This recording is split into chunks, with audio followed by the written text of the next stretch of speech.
Section 1. You will hear a man telephoning a sports club to ask about membership and facilities. First, you have some time to look at questions 1 to 4.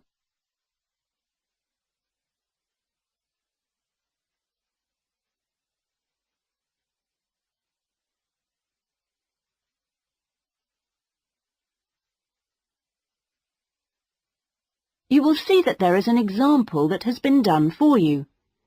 On this occasion only, the conversation relating to this will be played first. Good morning. Sorry, it's gone 12. I'll start again. Good afternoon, Kingswell Sports Club. How can I help you? Oh, good afternoon. I was wondering if you could give me some information about membership and facilities. The name of the sports club is Kingswell, so Kingswell has been written in the space. Now we shall begin. You should answer the questions as you listen, because you will not hear the recording a second time. Listen carefully and answer questions 1 to 4. Good morning. Sorry, it's gone 12. I'll start again. Good afternoon, Kingswell Sports Club. How can I help you? Oh, good afternoon. I was wondering if you could give me some information about membership and facilities. Of course. What would you like to know? Do you have tennis courts, for example? No, I'm afraid we don't. We're primarily a golf club. What about football? I heard you had a team. No, I'm sorry. Perhaps you're thinking about Fresham Sports Centre. Oh, right. I know it. I played badminton there. Have you? They've got a lot of facilities we don't have, and vice versa. We do have a Keep Fit studio, which is very popular with members, and then as well as that, there's swimming, of course. That's good. I like to swim every day. We have a range of classes, too. Do you have judo classes? I'm keen to learn. Well, at the moment, we offer kickboxing. We're planning to add judo and stretch classes soon.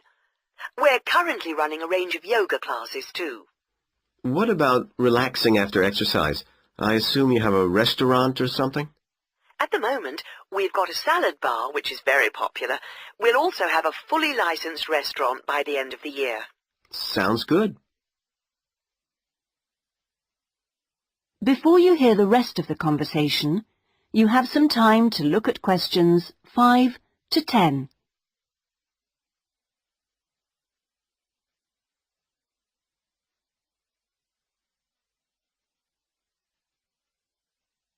Uploaded by Mininova user ANIRUDHSHUMI.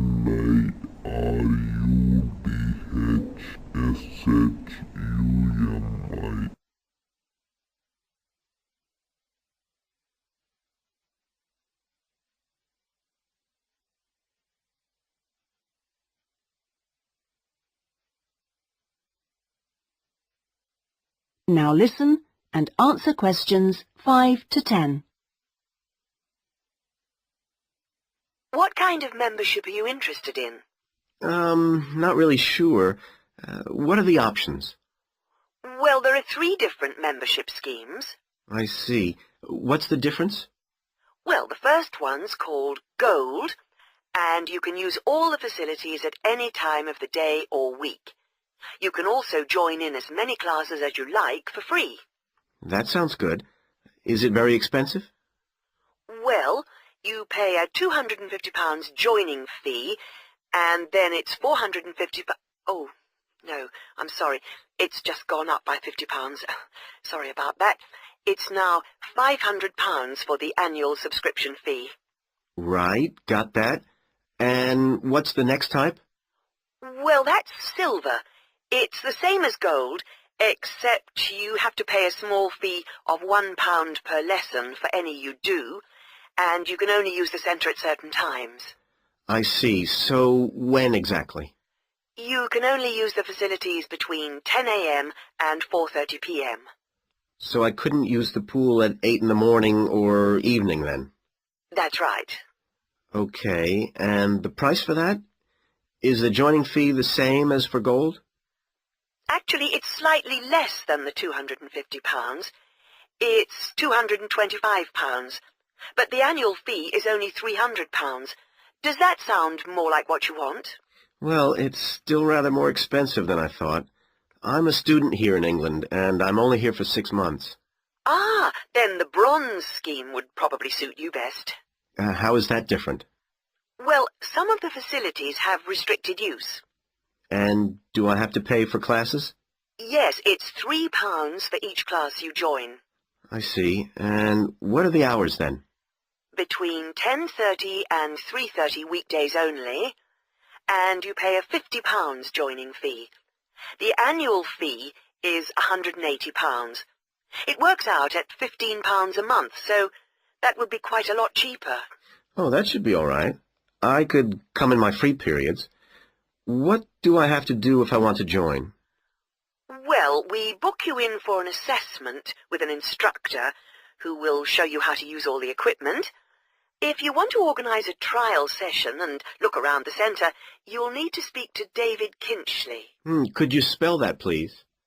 Yes, David, K-Y-N-C-H-L-E-Y. I'll give you his direct line number. It's 0458 95311. Thanks. Thank you for calling Kingswell Sports Club. That is the end of section 1.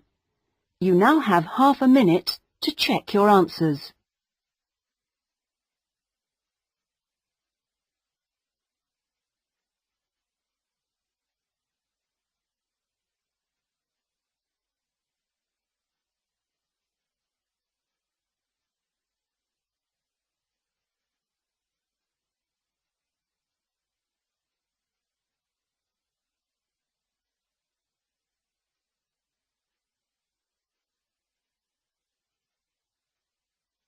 Now turn to section 2.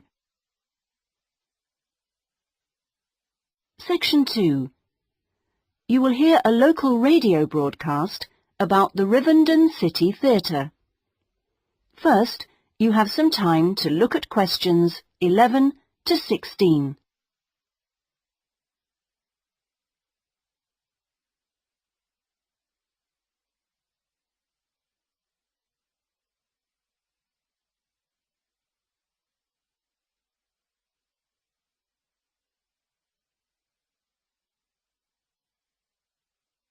Now listen carefully and answer questions 11 to 16. And here on Radio Rivendell, we have Lynn Rawley, the Public Relations Officer of our own Rivendell City Theatre. Hello, Lynn. Hello. Now, the theatre is reopening soon after its 3-year redevelopment program, isn't it? That's right, and there are a lot of improvements. The first thing people will see when they go in is that the foyer has been repainted in the original green and gold. Then the box office has been reoriented with its own access from the side of the building instead of through the foyer, which means it can be open longer hours and has more space too. The shop that used to be in the foyer, which sold books and CDs, is the one part of the redevelopment which isn't yet complete. The plan is to find new premises for it near the theatre, and we've had difficulty finding somewhere suitable. We hope to reopen the shop in the next few months. Will audiences find any difference in the auditorium? Yes, we've increased the legroom between the rows. This means that there are now fewer seats, but we're sure audiences will be much happier. And we've installed air conditioning so it won't get so hot and stuffy. We already had a few seats which were suitable for wheelchair users, and now there are twice as many, which we hope will meet demand. Something else that will benefit audiences is the new lifts. The two we used to have were very small and slow. They've now gone, and we've got much more efficient ones. Anything for the performers? Yes, we've made a number of improvements backstage. The small, dark dressing rooms we used to have been converted into 2 large, airy rooms, so they're much more comfortable now. And the state-of-the-art electronic sound and lighting systems have been installed. Before you hear the rest of the talk, you have some time to look at questions 17 to 20.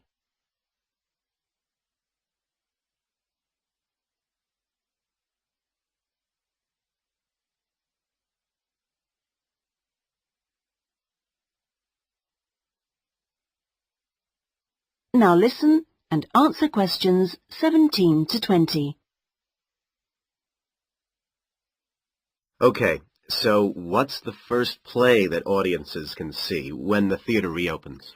We've got a very exciting production of Peter Shaffer's Royal Hunt of the Sun, which is currently touring the country. That starts on October the 13th and runs till the 19th. We're experimenting a bit with the time the curtain goes up. We used to start all our performances at 7:30, but that made it difficult for people to go home by public transport. So instead, we're beginning at 7, because at 9:45, when it finishes, there are still buses running. Tickets are already selling fast. The Friday and Saturday performances sold out almost immediately, and in fact now there are only tickets for Monday and Thursday. How much are they? We've introduced a simpler price structure. Ticket prices used to range from £6 to £30, but now they're all £18. They're available from the box office, in person, by phone, fax or post, or online. Okay, Lynn, now if you'd like to give the contact details for the theatre so that our listeners... That is the end of section 2. You now have half a minute to check your answers.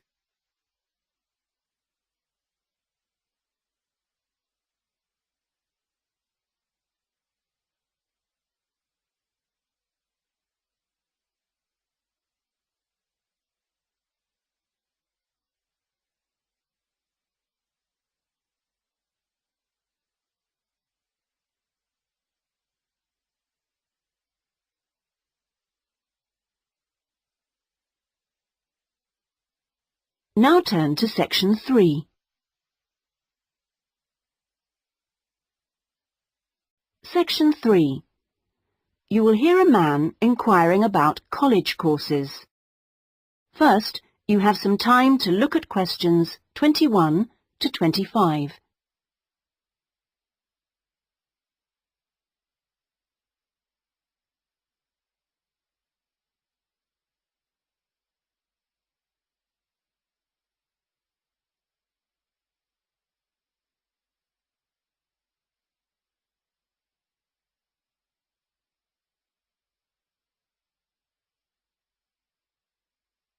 Now listen carefully and answer questions 21 to 25. Hi, can I help you?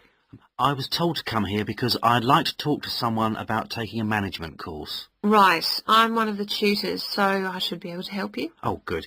My name's Brian Ardley. I've decided to enrol on a part-time management course. A friend of mine took one last year and recommended it to me. Right. Is there anything I should do before the course, like reading or anything? We prefer to integrate reading with the course, so we don't give out a reading list in advance. But we like people to write a case study describing an organisation they know. I've already done that, as my friend told me you wanted one. But would it be possible to sit in on a teaching session to see what it's like? I haven't been a student for quite a while. Fine. Just let me know which date and I'll arrange it with the tutor. Now, could I ask you about the college facilities, please? Anything in particular? Well, the course is 1 day a week, all day, isn't it? So presumably it's possible to buy food. Yes, the refectory's open all day. Does it cater for special diets? I have some food allergies. Provided you warn the refectory in advance, it won't be a problem. Good. What about facilities for young children? I'd like to bring my daughter here while I'm studying. How old is she? 3. Then she's eligible to join the nursery, which is supervised by a qualified nursery nurse. The waiting list for a place is quite long, though, so you ought to apply now. OK. I don't know if our careers advice service would be of any interest to you. Yes, it might help me decide how to develop my career after the course. The centre has a lot of reference materials and staff qualified to give guidance on a one-to-one basis. I noticed a fitness centre next to the college. Is that for students? It's open to everyone, but students pay an annual fee that's much less than the general public pay. And presumably the college library stocks newspapers and journals as well as books. Yes, and there's also an audio-visual room for viewing and listening to videos, cassettes and so on. Is there also access to computers? Yes, your tutor will need to arrange with the technical support team for you to get a password, so ask him or her about it when you start the course. OK. Before you hear the rest of the conversation, you have some time to look at questions 26 to 30.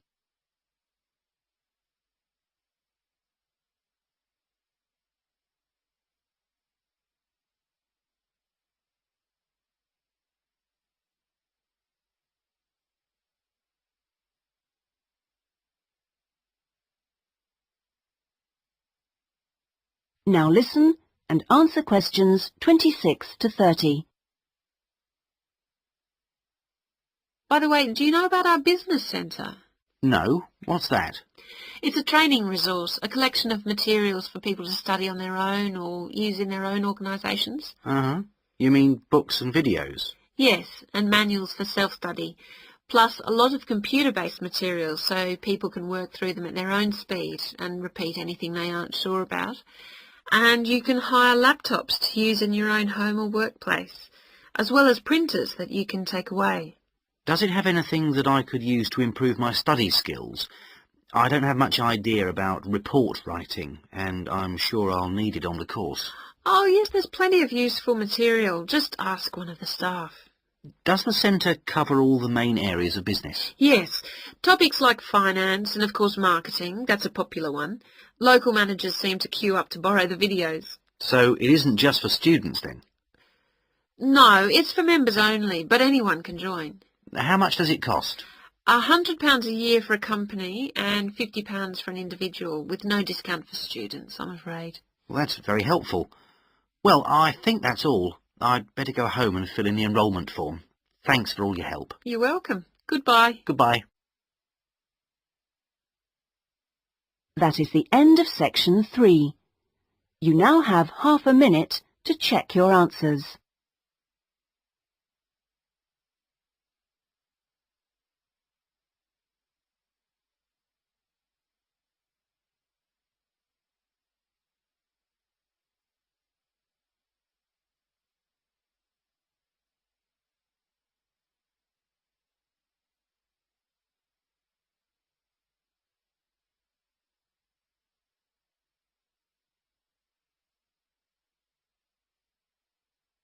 Now turn to section 4.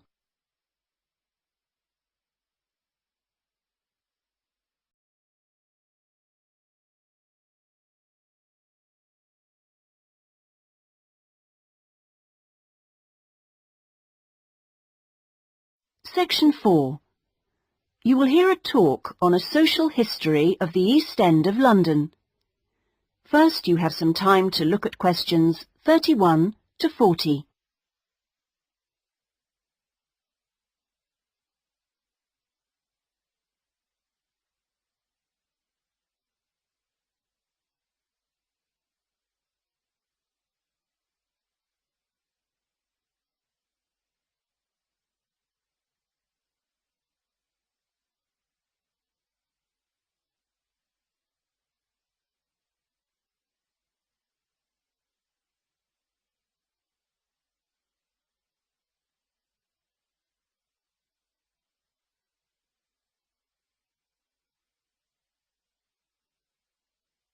Now listen carefully and answer questions 31 to 40. In the last few weeks, we've been looking at various aspects of the social history of London, and this morning we're continuing with a look at life in the area called the East End. I'll start with a brief history of the district and then focus on life in the first half of the 20th century.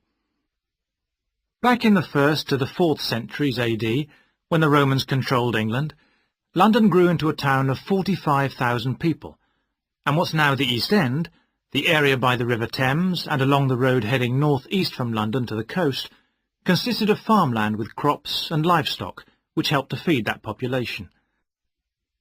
The Romans left in 410, at the beginning of the 5th century, and from then onwards, the country suffered a series of invasions by tribes from present-day Germany and Denmark, the Angles, Saxons and Jutes, many of whom settled in the East End. The technology they introduced meant that metal and leather goods were produced there for the first time, and as the East End was by the river, ships could transport goods between there and foreign markets. In the 11th century, in 1066 to be precise, the Normans conquered England, and during the next few centuries London became one of the most powerful and prosperous cities in Europe. The East End benefited from this, and because there were fewer restrictions there than in the city itself, plenty of newcomers settled there from abroad, bringing their skills as workers, merchants or moneylenders during the next few hundred years. In the 16th century, the first dock was dug, where ships were constructed, eventually making the East End the focus of massive international trade. And in the late 16th century, when much of the rest of England was suffering economically, a lot of agricultural workers came to the East End to look for alternative work. In the 17th century, the East End was still a series of separate, semi-rural settlements. There was a shortage of accommodation, so marshland was drained and built on to house the large numbers of people now living there. By the 19th century, London was the busiest port in the world, and this became the main source of employment in the East End. Those who could afford to live in more pleasant surroundings moved out, and the area became one where the vast majority of people lived in extreme poverty and suffered from appalling sanitary conditions.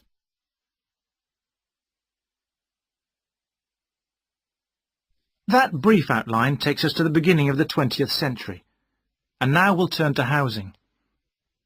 At the beginning of the century, living conditions for the majority of working people in East London were very basic indeed.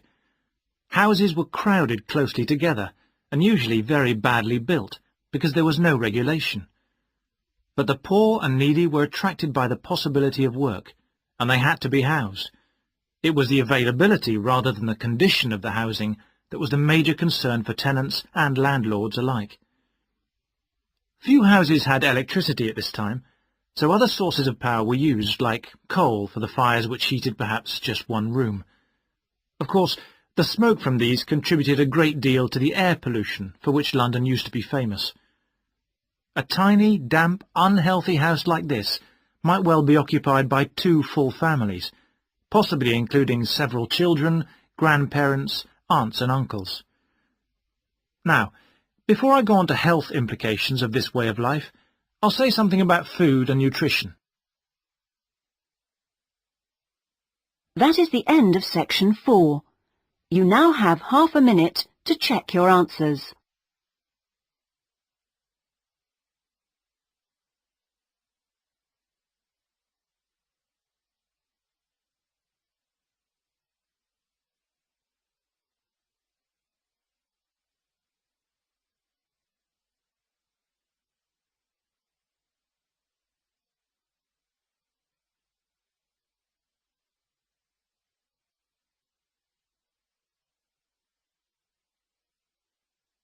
That is the end of the listening test.